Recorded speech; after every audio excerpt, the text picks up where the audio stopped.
As you know, I've been talking about the elections that are coming up. And we've got a bunch of different elections coming up. Thank you, Jim. Thank you. We've got a bunch of different elections coming up. We've got the first one is going to be November 7th, which is our constitutional amendment election. And then we have our March 7th, which is the primary election. And then we have our November, I believe it's November 5th of 2024, which is our general election. And so the constitutional amendment election is what we're going to go through these constitutional amendments tonight. Now, so I brought in a guest where we're going to have a conversation so that you guys can understand what's on the ballot here in Texas and get an understanding. I know some of you guys watching online may not be here, but that's okay because you're going to understand how these things go and what happens. And I want you to understand how to research these things in your city, in your state, so that you're not voting for things that are going to put you in bondage. And I'm going to tell you, anytime you see a bond on the ballot, bonds equal bondage. Remember that. If you don't remember anything else we say tonight, bonds equal bondage. Because what happens is cities tend to take out they take your tax dollars and they'll fund these crazy projects. There was a few years ago, I had these signs around Dallas that said bonds equal bondage. And it was because the Dallas College Board decided to do a bond election. And in the bond election, they wanted to spend $1.1 billion on their community colleges. Sounds good, doesn't it? Sounds like they're going to be trying to educate the kids or something. I did some research. See, we can't just stop at the surface and think because the school that, well, they're trying to get money to educate the children. That would be our first thought, right? For a logical person, that's your first thought.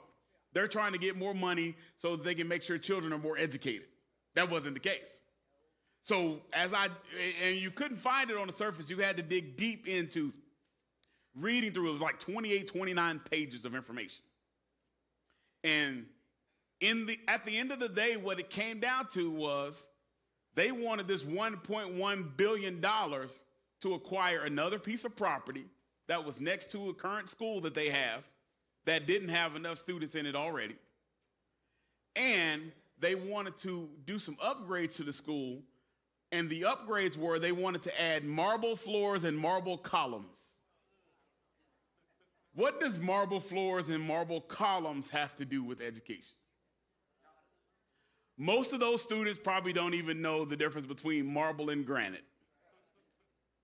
And so we're going to put marble floors and marble columns in a school where most of the students that are coming there barely graduated from high school.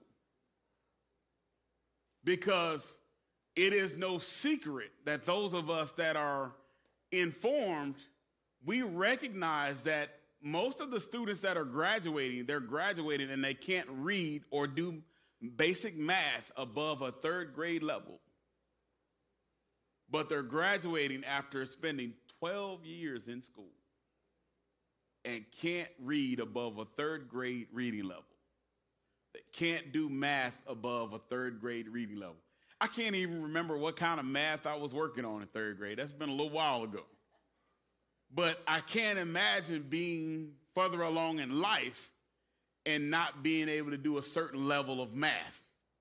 It goes to what I told you guys a few weeks ago where I was at that Oeda's restaurant and the register went down and the girl couldn't make change for me. She couldn't figure out how to make change because the computer was down. And she used her device for so many other things, she didn't even think about, well, maybe I could use the calculator on my phone. When I brought it to her attention, she said, there's a calculator on my phone? See, most of us adults in the room, we know because we've kind of tried to figure out that stuff that's on our phone, whether we could figure it out or not. But most of us are able to figure these things out in our head. So when I told the young lady, I said, and this is my bill. I said, can you put a 20% tip on there? She did what you guys are doing, laugh like, I just told you, sir, the register's not working. I said, well, you know, you can still figure up a 20% tip. Do you have a piece of paper where you can write it out? She said, excuse me? People don't use paper anymore. I said, well, when your computer goes down, you have to revert back to what always works. Pen and paper always works. And so I'm standing there, people are behind me, they're getting impatient, and they're thinking we're just having a conversation. I have to explain to them, I'm actually teaching her how to figure up my receipt and what I owe and how to make change. Because she didn't know. She didn't know how to figure up my bill with the 20% tip, nor did she know how to make change without the computer telling her. And I didn't realize that these computers have dumbed our children down so to one of the things that she brought to my attention is that it even tells her how many dollar bills, how many fives, how many tens, how many 20s to give you back. So she doesn't have to actually count the money. She just need to know that the computer tells me I need to give Mike 2 5s, 4 1s. So I'm glad she can count to 4. But this is where we are. So there's a few of the constitutional amendment handouts here. Can you get those out to them, Brandon, for those? And then there's a QR code there. And they're going to put it up on the screen, too. Can you throw that up on the screen for the constitutional amendments? Yeah, you can hand those out to the people that want it on paper. And yeah, you can just walk around it. And then for those that are digitally inclined, they can pull up the amendments here. So, but at this time, I want to bring up to join me to have this discussion a dear friend of mine, Sheila Davidson from the Convention of States. Please join me in welcoming Sheila. Welcome, Sheila. Anywhere you want to sit is fine with me. It is. You can have a seat there. There we go. And next week, so we're going to talk about this tonight, and next week, the co-founder of Convention of States is going to be here with us. So please, for those people that have a question about Convention of States or the difference between Article 5 Convention of States and a Constitutional Convention, get them here, make sure they're here, because he'll be here to answer all of your questions. So thank you for joining me tonight, Sheila, and we're going to dig right into this. Oh, I need to get you this mic. I'll use this one, Kyle.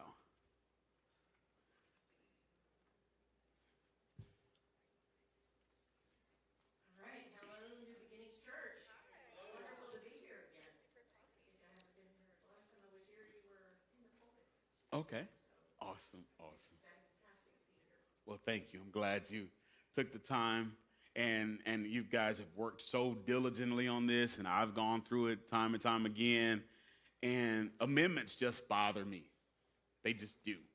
I'm okay with some amendments, but then as we go through these things tonight, for those of you that see them, we're going to start with amendment number 1. Hey, Troy, can I do something first? Yes, go right ahead. Do a little do you know before we get into the amendments. That's good. Because it's like, how did we get to this place? And so bear with me. All right, church. Did you know that Texas had a $33 billion surplus going into this session? Perfect. Good. Did you know that the state budget that was passed and signed by Governor Abbott was $321 billion? Did you know that the $321 billion is a 42% increase over the 2021 legislative session?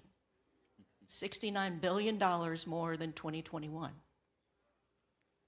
And so did you know, and this is the last one, that the $321 billion would violate the Texas Constitution, which basically is spending exceeding the estimated rate of growth in the state's economy. And so how did the legislators bust the budget without busting the budget?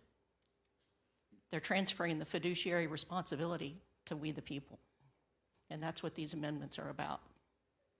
And so that's something I wanted to make sure everybody was aware of, because if you look at what we're going to talk about, there's no dollars on these amendments. So you have no idea what you're voting for because it's not on the ballot. Right. And so that's why this is so important, but just so it kind of sets your mind for what happened at the end of that session and what we're being asked to do. Okay. And that is really key because it took some research, and I was glad when Convention of States put out theirs, they added in those dollar amounts, which I had already done the research on, which was great. So to really see what this is going to cost us. Because many times we have our legislators say, oh, it's not going to cost you anything. Anything they come up with is going to cost you something. Yeah. And so you may not feel it immediately, but in the long term, you're going to feel it. And so for those of you that scanned it and for those of you that have the paper handouts, I'm going to read off this first one. And so on the ballot, it's actually going to say, the constitutional amendment protecting the right to engage in farming, ranching, timber production, horticulture, and wildlife management. Sounds okay, doesn't it, on the surface? But when you get into the analysis of it, what I love is that the last sentence. So I highlighted quite a bit here, but I'm going to go directly to the last sentence. And it says, the proposed amendment also provides that the new right to engage in these activities does not affect the legislature's authority to enact laws authorizing the use of the power of eminent domain. Anybody know what eminent domain is? That means I can come take your land. So it's amazing because it means nothing without getting protections for you as the taxpayer, where you as a landowner, you and your land are protected. This is basically saying we want to make this look good on the surface, but if we decide as legislators that we want to come take your land, David, we're going to come take it. And there's nothing you can do about it. That is why I'm proposing voting no. I'm going to get Sheila's input on that. So what do you think, Sheila? Yeah, this one I was kind of on the fence on, and so I haven't quite perfectly decided. So I went in and looked at the right to farm and ranch in Texas and what they said.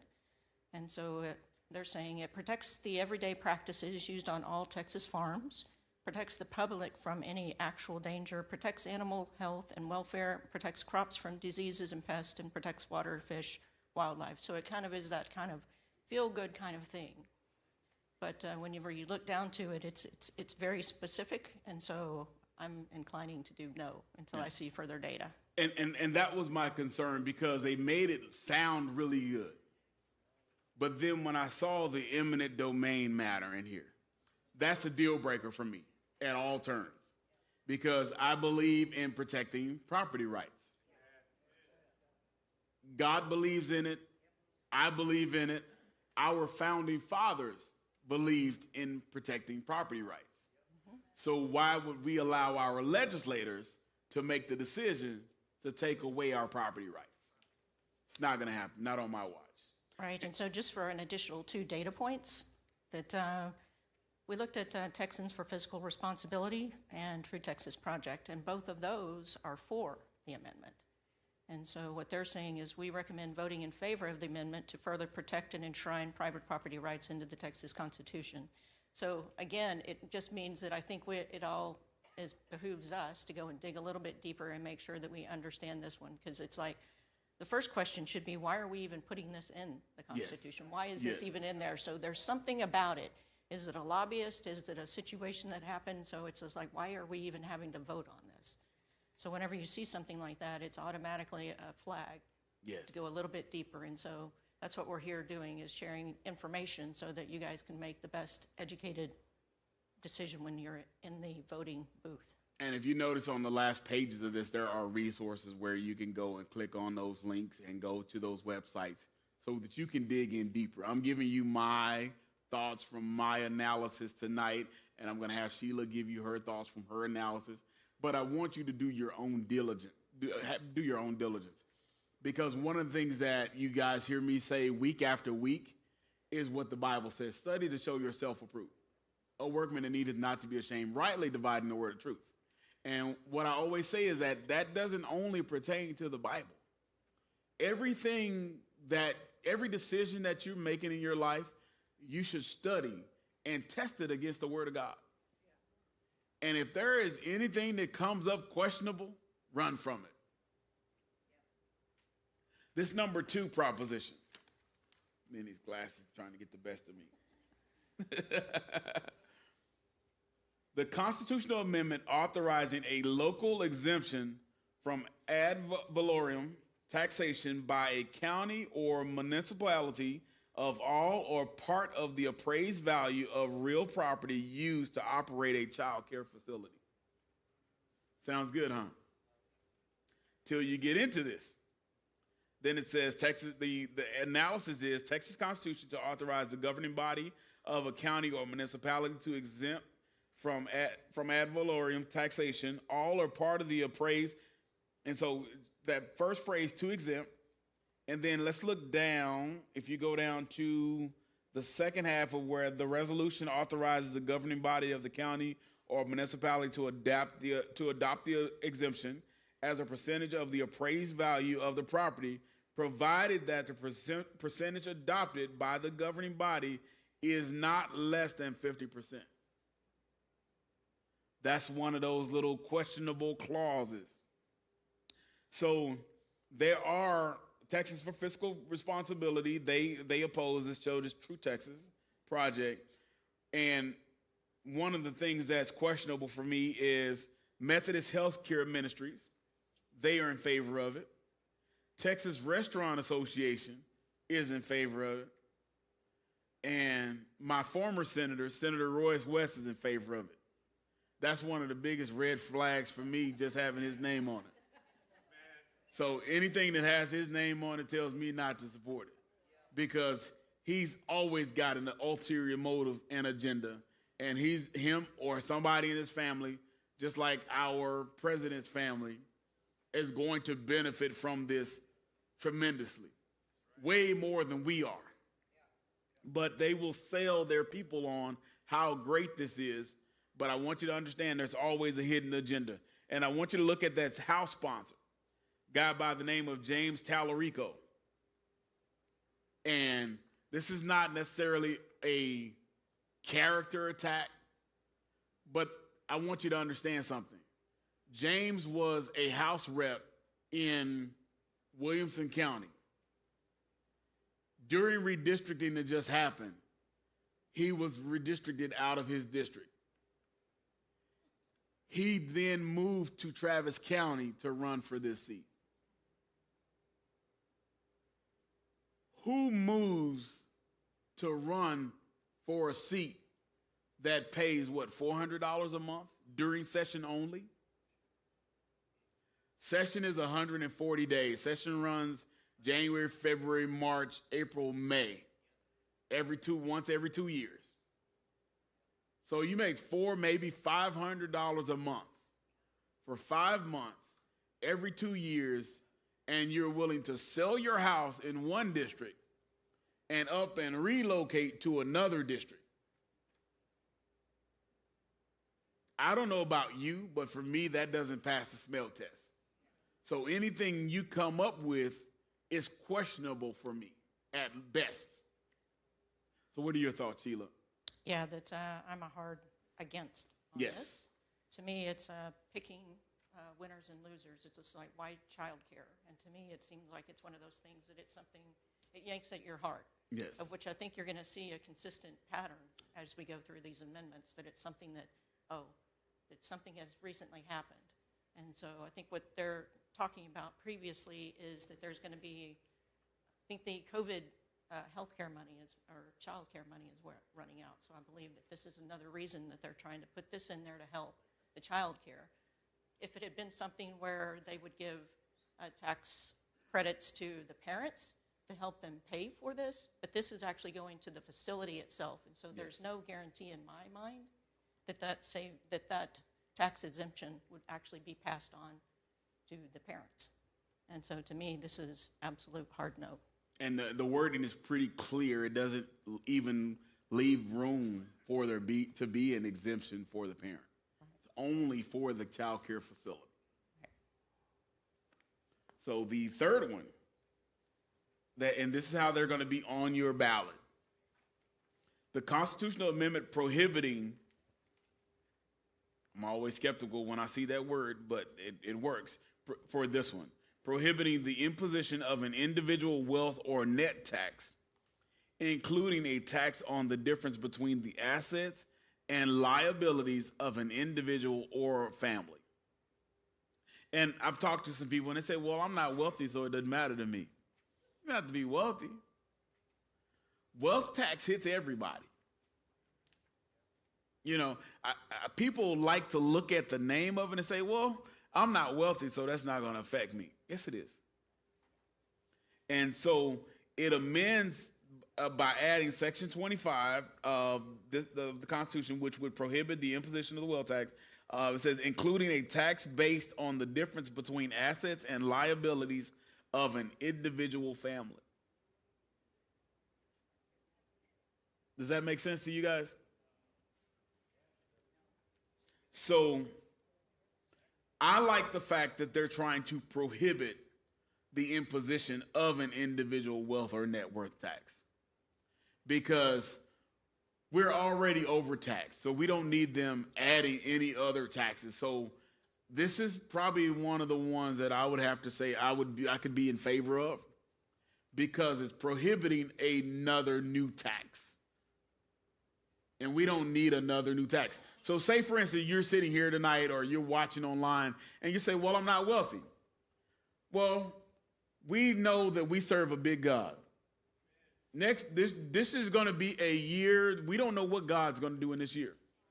So if you enter into this season of blessing that I believe that God is going to pour out upon his people, you're going to be affected by this wealth tax if you vote no. Does that make sense? So we have to have forethought into where we want to be and not always look at where we are.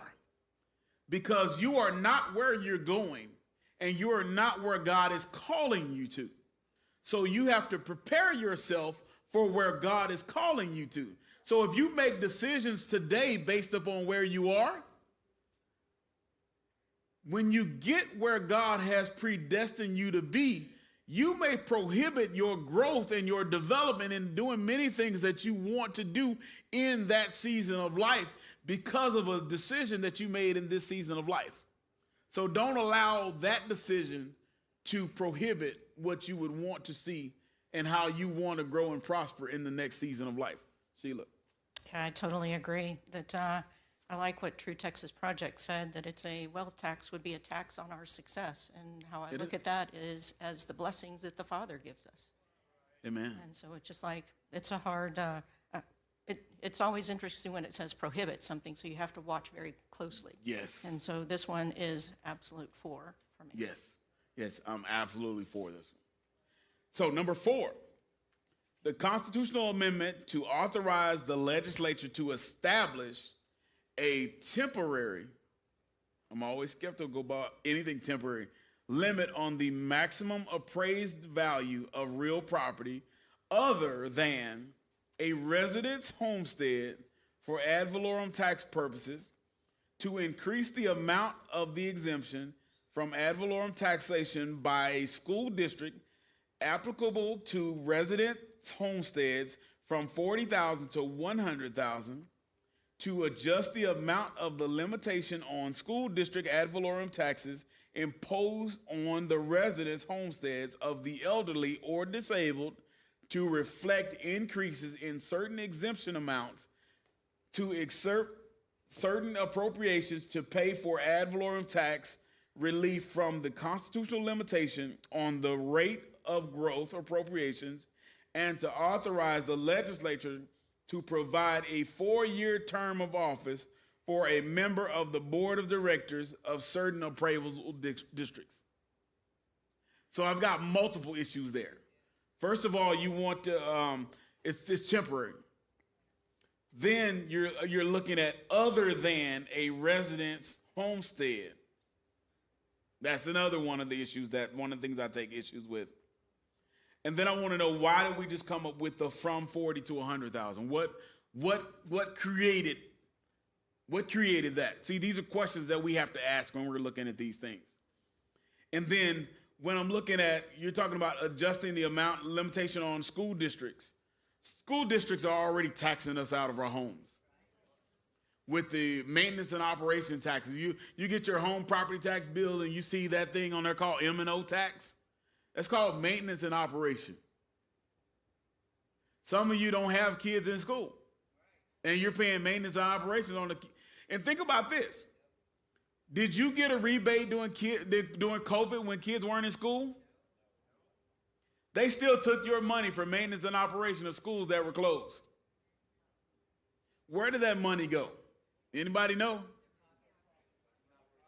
Maybe Sheila knows where that money went. She was like, yeah, I didn't get a rebate either. But, you know, and I look at this where they're talking about temporary limits. That temporary language bothers me.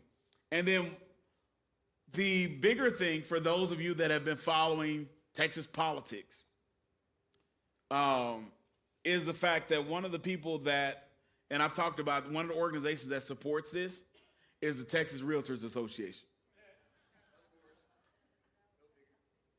And one of the individual legislators that supports it, that's another red flag for me, is the current Speaker of the House, Dade Phelan. So what are your thoughts, Sheila? This one is one of my pet peeves, that the governor ran on the fact that he would put us on a path to elimination, of which I think he's abandoned that this go around. And then just to remind everybody that we had a $33 billion surplus, and we're being given back $12.3 billion. And so there's still, it falls short, but I'm not crazy, so I will take it. Right. I will vote for it, but it's just understanding all the dynamics behind it. And I would also suggest going in and looking at Texans for Fiscal Responsibility. They've done a lot of really good articles on this, but we have to do better. And to me, they overtaxed us and then gave us back pennies on the dollar. But I'm going to take this for what it is, but now it's time to up the game as far as the expectation goes for our politicians. And yes, Brandon.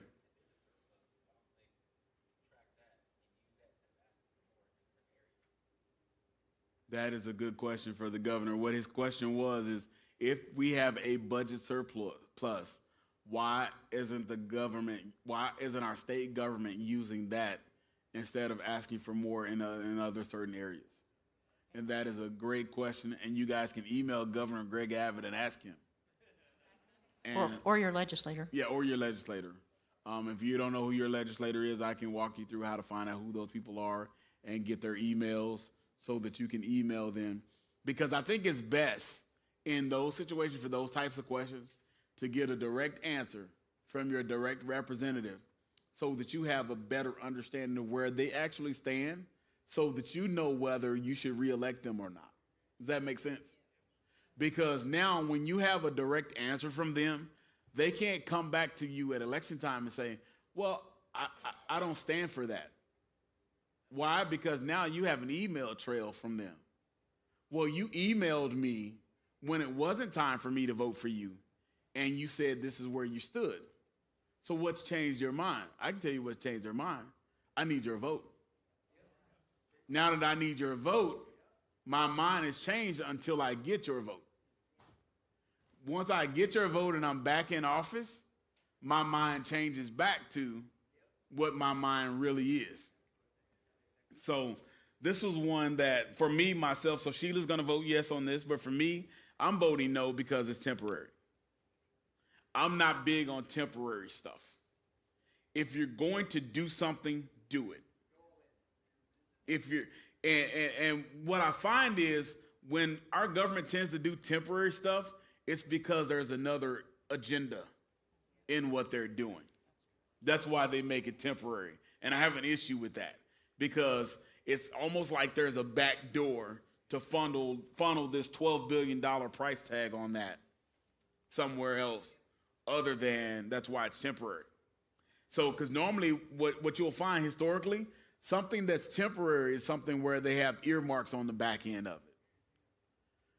and those earmarks, and they'll have kind of like the sunset clause for convention of states.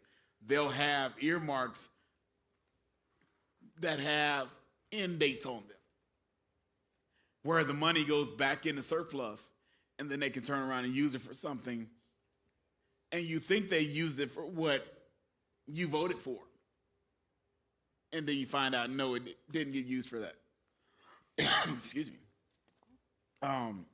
Number 5, the constitutional amendment relating to Texas University Fund, which provides funding to, and I underline this, certain institutions of higher education to achieve national prominence as major research universities and drive the state economy.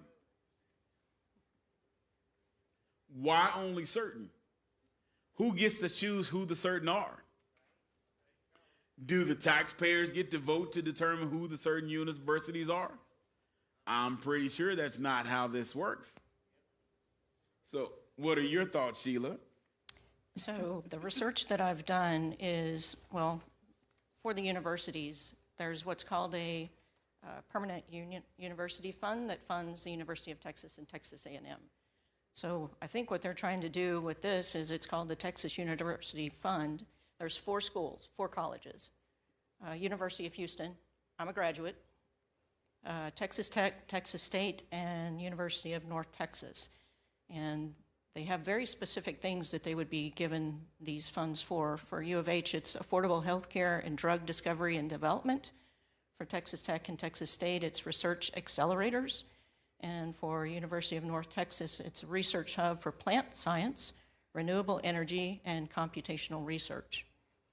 And so based on what we've been seeing in the universities these days, I don't want to give them any money. Right. It's just like, I am a University of Houston alumni, and every time that somebody posts on what used to be called Twitter from the University of Houston, it's just like, vote yes for this. And I'm like, vote no for this. And here's why. And so it's just like, I'm a hard no on this. Yes, and it's just like, I'm with you on and that. so for this one, I think it was, how much was it? 290? Yeah, I think this one was 208. This one was $273 million. And that's just for the first 2 years. Yes. Follow on to that, and let me try to find my piece of paper. It's And it says- $208 million for FY 24 and 25, and then $120 million annually. So it's Which is it's keeping amazing going. that's the cost.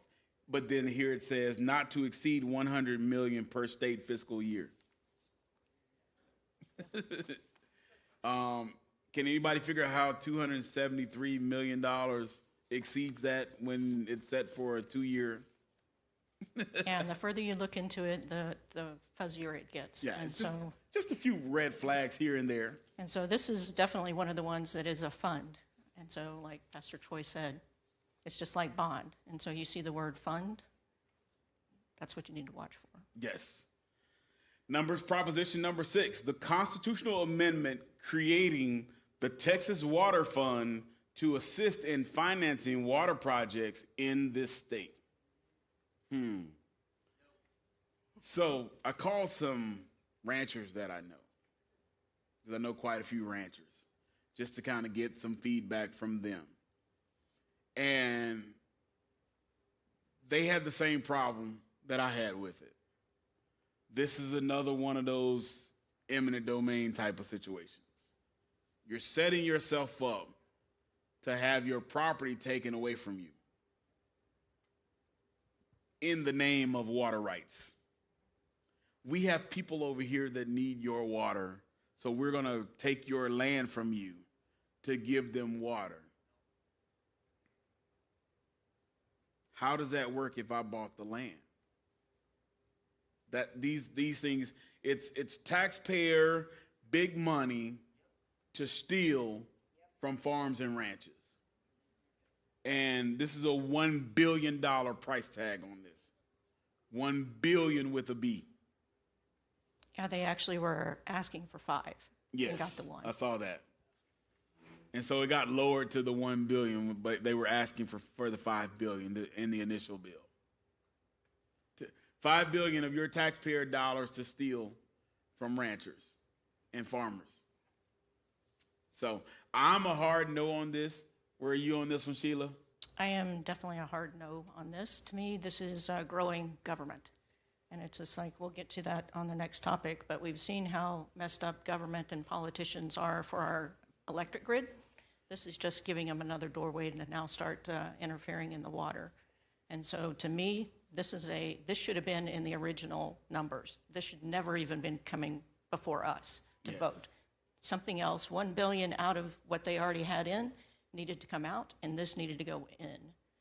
But it's just like, I will not approve this just because it is continuing to grow government. Right. And then just to me, everything that government touches is in shambles. And so it needs to be bringing in private industry to figure out these problems, like a systems engineering approach to look at what is the populations that's coming in. There's no way that our existing water grids can support all the people that are coming in. Right. Yet we keep building all of these buildings. So it's just like Governor Abbott says, oh, look at all this money that we're throwing at the businesses that we're going to bring into Texas. Well, is our grid and is our water sources going to support it? Right. And it's just like, I've never seen any data that says that it's sustainable. And so I'm not going to authorize $1 billion for them to potentially fail. So this one has to have a lot more research from me. Definitely. And I totally agree. In order for this to work, you've got to make what you have existing sustainable. You can't add to the problem and make the problem greater and then say, well, Tony, we're going to just take your property so that we have another water supply, but you don't have the infrastructure to support the current water supply and the influx and the growth that is currently happening. It's not possible. It just doesn't work that way. Proposition number 7. The constitutional amendment providing for the creation of the Texas Energy Fund to support the construction, maintenance, modernization, and operation of electric generating facilities. You guys know where I'm on all this electric stuff. So you already know just reading that. First of all, I don't want to fund only one type of energy because you have to have multiple sources of energy for any of this to work. This is another mechanism. I see this as another mechanism to get us off of our fossil fuels and on electric. And I do not want to see Texas be like California, where, now you go to California, all the Ubers are Teslas now. Everything is electric car, electric stove. They're switching everything over. We don't, what are the signs on the highway coming through El Paso say? Don't California my Texas. This is a bill that gives us the same problems as Proposition 6. California is my Texas, and it doesn't cover eminent domain. Protect my property rights. The government has a duty to protect the rights of my property and protect my safety. If you want to amend anything, secure my border. How about that? How about we make sure we have a sovereign border in our sovereign state? Let's take care of that above all else. We can do away with all of these amendments by securing our border. Get me on my soapbox tonight. How can I follow that? Other than the fact that just today, my husband Tony and I had a Generac installed. So, but this one is $5 billion. Yes. And so what I have seen in the research that I've done is that these subsidies that have gone to wind and solar are skewing the markets. Yes.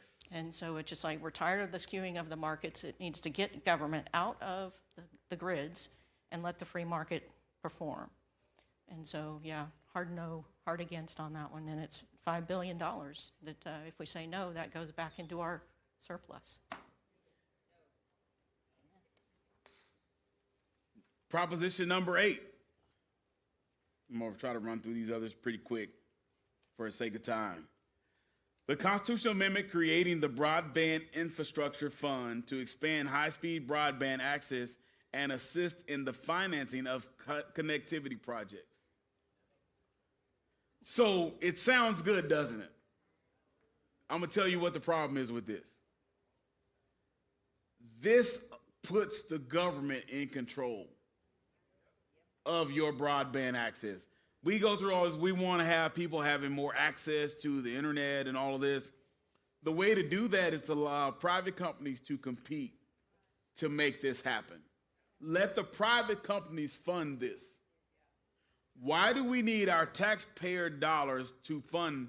See, if you're a private company owner or an investor, you know the areas that need this. And you know it's going to be profitable for you to make the infrastructure investment in those areas. So why should we as the taxpayers pay the cost to build the infrastructure for something that we're not going to benefit from? Are we investors in the companies that support this? AARP Texas, AT&T Incorporated, Federal PAC, Comcast Corporation and NBC Universal PAC, Federal Conference of Urban Counties, T-Mobile US, Texas Association of Realtors, again, Texas Broadband Now, Texas Cable Association, Texas Farm Bureau, Verizon Communications. You notice how all the communication companies that have the money to fund this are in favor of us paying for it and them charging new customers and we not reaping anything from that? So I'm 100% against this. It needs to be privatized. Sheila. Yeah, this one is $1.5 billion. And so just like Pastor Troy is talking about, it's just like government has no business in this market. And so you guys are all familiar with Elon and his launching, I guess it's Falcon 9, and launching the Starlink satellites up.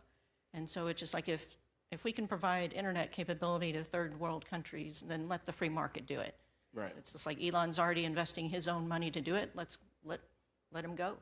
And just like we said, $1.5 billion back into the surplus. We vote no.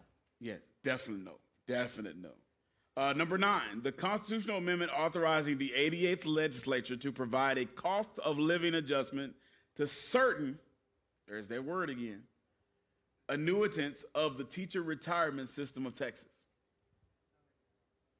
So it sounds good. I can agree that retired teachers may need cost of living help as the Bidenomics, like he calls it, creates inflation. However, and we've got teachers, retired teachers in our church. But if you notice, the key word here is adjustment to certain. Who determines who those people are? Does anybody see in here where it determines, where it says who determines who the certain are? Does it determine that Gerald's going to get an increase? Does it determine that any others of you that may be teachers or maybe retired teachers are going to get an increase? So I would like to know, if I was going to vote yes on this, I want to know who the certain are and who's determining that. I'm for them getting it, but my issue is with the word certain. Because if we've got teachers, retired teachers in here, and they're not part of the certain, did we do a due diligence for them signing off on this? Because somebody else somewhere that we don't even know is benefiting from it. And we may have people right here in our congregation that are not able to benefit from it because they were not part of the certain group.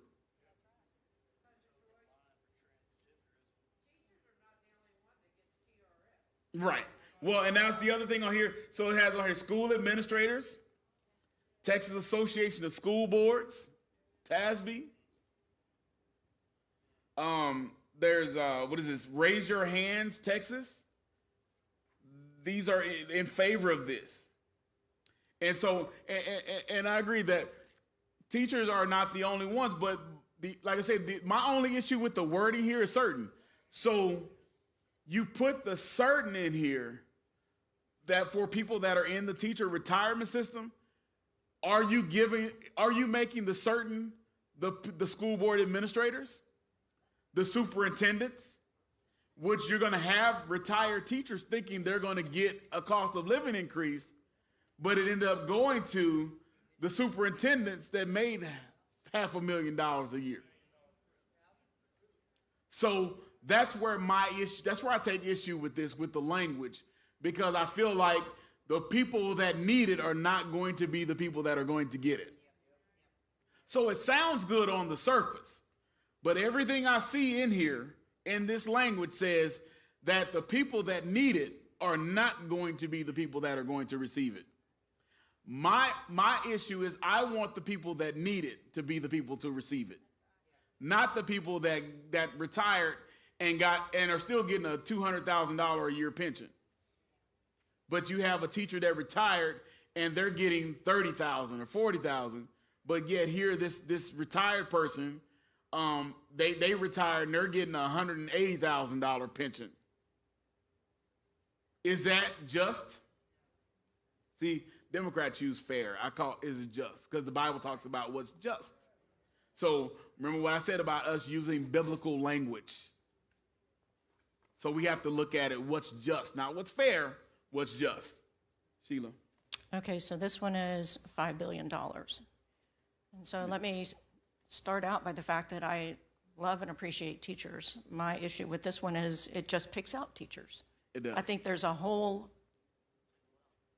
larger segment of the population that didn't get pensions or their pensions are not being increased by COLA. And so what I propose, I'm going to be voting against it because I want that $5 billion to go back into the surplus and to be used on property tax elimination for everyone. Yes. So it's not just picking out, like I said, I'm not picking on teachers, but to me, it's too narrow. It is. And I think that it needs to be broader such that it's all people across Texas that will benefit from this $5 billion. I'm with you. I totally agree. Number 10, the constitutional amendment to authorize the legislature to exempt from ad valorem taxation equipment or inventory held by a manufacturer of medical or biomedical products to protect the Texas healthcare network and strengthen our medical supply chain. My question when I read this is why? Maybe somebody in here can answer the question. Can anybody in here tell me why? Because I've emailed these legislators that are supporting Joan Huffman and Greg Bonin. I've emailed them, and I haven't gotten a response as to why. Why is this even a thing? Why was this even brought up? Why has this been pushed this far? Why? And I haven't gotten an answer. So if I can't get an answer, that tells me we don't need it, right? Yeah, this one I'm looking at I tied it back to COVID and some of the challenges that we had with the supply chain during COVID. And so to me, this one, they're playing on our emotions and saying we need to pay $29 million for the supply chain for private industry to get fixed. And so it's just like if private industry has a supply and demand issue, they need to fix that with their own chain. We don't need to be paying them $29 million to build up inventory. So I'm against that. Amen. I'm with you. And so number 11, and we're coming to the end of these. I know it took a little while. The constitutional amendment authorizing the legislature to permit conservation and reclamation districts in El Paso County to issue bonds supported by ad valorem taxes to fund the development and maintenance of parks and recreational facilities. It's a bond. It's a bond. Bond equal bondage. What I see is where it has taxes in here, I see it as collusion for local governments to use eminent domain. That's what it looks like. What are your thoughts, Sheila? This one I don't have that much. I kind of go back and forth. I'm leaning towards against. I understand the point about bond, but since I don't live in El Paso County, I guess I'm also kind of leaning towards, should I just say yes and then it gets pushed to El Paso County to decide? I'm kind of like flipping back and forth on that one. And I'm glad you said that because I got friends in El Paso. So I called a good friend of mine he's one of the largest pecan, is that how you guys say it in Texas? Pecan, okay. He's a farmer, and he has thousands of acres. And so I go out there and have a good time. And he's against this because of the fact it's going to, he sees it as a way for them to pave the way for eminent domain. To start taking, farmland from him. And I do not want those good pecans to go away. Just my thought. Number 12, the constitutional amendment providing for the abolition of the office of county treasurer in Galveston County. This is another unelected controlling taxpayer funds. Some counties, the county treasurer is elected. Some counties, they're not. And so my thoughts on this is that we don't need to be taking power away from the voters. And so this is an issue that should have nothing to do with our Constitution, statewide. This is something that they need to bring up as a local issue in their county. So I'm voting no on this because they need to deal with this in their county. This has nothing to do with amending our, why are we amending our Constitution to focus on one county? It makes no sense. They need to deal with their own issues in their own county, put it on their own local ballot, and none of us statewide should be dealing with that foolishness. So I'm voting yes, because it's reducing one more position out of government. Okay. And that was 12. Proposition 13, the constitutional amendment to increase the mandatory age of retirement for state judges, justices, and judges. This is what got me. To increase the mandatory age of retirement of state justices and judges from 75 to 79 years unless the legislature sets a lower mandatory retirement age.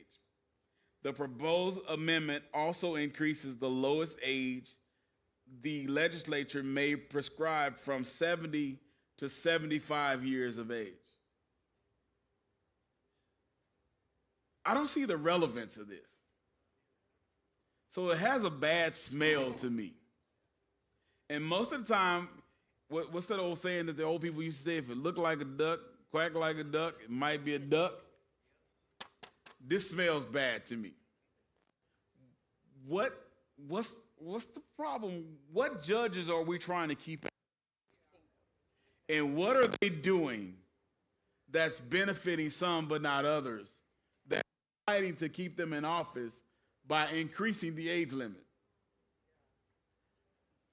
You guys see how our 80-whatever-year-old president is right now. So can you imagine having justices in the court falling asleep while you before a state judge and they nodding off and they don't remember what the case is about because Alzheimer's has set in? And it doesn't happen with all of them. It doesn't have to. But I'm concerned with that. Why is this an issue? Who are you trying to protect? Who are you trying to preserve? And what is the agenda behind it? That's my question. Sheila. Yeah, to me, this one smacks of lobbyist. And so Yes. somebody specifically is doing this for some specific person. Yes. I don't know who it is, and it could be more than one or two. But yeah, I think we can look at the performance of our elected officials in Washington, and it's just like, I don't think it's a good idea to be going up. I'll go down, but I won't go up. Right. There you go. Perfect. Proposition 14, the constitutional amendment providing for the creation of Centennial Parks Conservation Fund, taxation, to be used for the creation and improvement of state parks. So I'm gonna tell you what I saw as my issue, where I took issue with this. I love state parks. I camp at state parks. I do a lot of outdoorsy things at state parks. I have the state park licenses that I pay for to be there for all of the access. Where I take issue is talking about creation of new state parks. In order to create a new state park, what do you have to do? I need your land. And now I can come in under the guise of eminent domain, and I can take your land because I'm going to use it to create a state park. And you've got 1,000 extra acres. I'm going to tell you, you need to decrease your cattle to X amount of cows so that I can have that land for people to do camping. I don't agree with that. So I'm voting no on this one. Yeah, I totally agree with that. To me, this one, I mean, it again is one of those that yanks at your heartchain, because it is. It's just like everybody likes to go to the state parks with your family and enjoy all that. But to me, it's not. There are so many bigger issues than this right now. Yes. And this is another, it's $1 billion. And so it's, to me, it's just like, move that, say, I plan to vote against. And so move that $1 billion back into our surplus and continue to work on elimination of property taxes. And so, Sheila, as we close this out for stream, I want you to just kind of give them, people here and the people on stream, some advice on how to do their research on these things and other initiatives going forward. Probably the first thing that I would recommend, I think a lot of people listen to podcasts right now, and one of the best ones out there is Bill Peacock's The Liberty Cafe. And so it's usually about 30 to 45 minutes. He does a really great job of explaining kind of how we got to this place so that you can understand the details that we talked about at the very beginning. It's like, where did our surplus go? How did we get to this budget? It's like, what are they putting all of the budget in doing? And so he does a fantastic job doing that. I would also highly suggest Texans for Fiscal Responsibility. There's several writers that release articles in there that is always talking about what's going on in Austin. And they do a very good job at capturing kind of what it means from a fiscal responsibility. And that's usually the lens that I'm looking through whenever I'm looking at them. But those are probably the two biggest ones. Do you have anything else we do? Yeah, those were probably the two biggest ones. And then, yeah, you can just continue. Oh, Texas Scorecard. It's just like, I think they're a little more, I would call it maybe more emotional. Yes. It's just like Bill Peacock and the writers of Texans for Fiscal Responsibility are very detailed. They give you data. And as engineers, we love data. Yeah. And so it's a little more emotional type discussions, but still very, very solid reporting. And so I would suggest those three areas, just looking at it. Awesome. And of course, keeping up with biblical citizenship classes and Convention of States. Thank you, Sheila.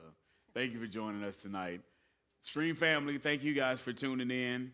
We're going to have some Q&A time here in the sanctuary, but thank you. We'll see you here next week with my special guest, Mark Meckler from Convention of States. And we're going to talk about what an Article 5 Convention of States is, what a constitutional convention is, and we're going to talk about what caused him to go from being an atheist to a devout Christian. We're going to dig into all of these things and so much more next week, same time, right here at New Beginning Church. Come join us in person if you can. We'd love to have you for our time of prayer at 6:30, our worship at 7, and then the discussion ensues immediately after worship. Thank you so much. God bless you. See you next week.